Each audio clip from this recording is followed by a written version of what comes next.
là, voilà, Dominique de Villepin a une faiblesse. Et il a, en effet, il est dans le contrat de il a fait une, c'est-à-dire de ne pas s'intéresser davantage à ce qu'est devenue la politique aujourd'hui dans le monde entier, et en France, avec une énergie considérable depuis quelque temps, qui décoiffe tout le monde, c'est-à-dire une entreprise de spectacle.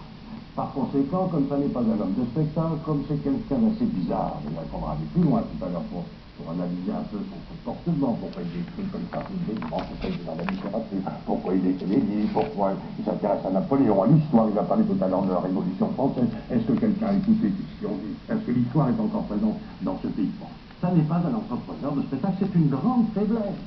La mise en scène de la politique comme spectaculaire, avec les privés, la pipolisation intensive, tout ça est très important, et ça, c'est sa faiblesse. Il n'est pas populaire, d'ailleurs, je dirais même qu'il n'est pas assez vulgaire pour devenir populaire. Hein, c'est ça le problème. Car là où nous sommes maintenant, c'est dans cette extraordinaire entreprise de spectacularisation incessante. Voilà, alors maintenant, on va parler de Napoléon qui a été un maître. On va pas parler de Napoléon tout de suite, mais vous avez Si. ça aussi sur la politique spectacle. Je pense qu'il est inévitable et sans doute nécessaire que l'homme public accepte cette rencontre indispensable du quotidien de la démocratie.